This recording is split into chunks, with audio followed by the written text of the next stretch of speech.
Definitely, yeah. We're seeing a real change, and just thinking in terms of relatively middle of the road journalists and people like Ed Conway, Ian Martin, people like that who were uh, that like to be where the preponderance of sensible opinion was. Mm. These guys are now openly coming out, and they're not having. So, for example, the LC, the levelized cost of energy metric that makes renewable look really, really cheap. You've now got sort of these sort of middle of the road journalists openly coming out saying this doesn't make any sense because, quite obviously, it doesn't take into account all the other costs. And like, if that's the total cost, why do we have contracts of difference? So yeah, we're seeing huge movement there. We're seeing people finally starting to question, and it comes down. I mean, looking at costs. For years, people have been arguing that renewables are cheaper. So why have our energy costs continually gone up and up and up?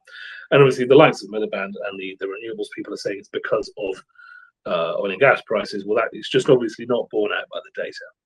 Mm. So yeah, I think we're seeing a real change there, and it is heartening to see. It would be really nice if we go into the next election with sort of unity on the right over this. And Claire Coutinho has been doing some really good stuff and coming out with making all the right noises. Kemi Badenoch seems to be on the same page. The question you've got with the Tories is credibility. Obviously, we've got that there are still people there, particularly in the parliamentary party, and also to some extent on the front bench, who really were invested in all of this stuff, Mm.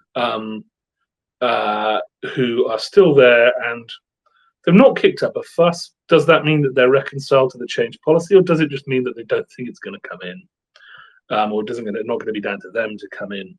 Sort of people like Mel Stride. I don't know. So you've got the credibility issue with the Tories, obviously, because they were the people they oversaw the implementation of so much of this stuff over the years.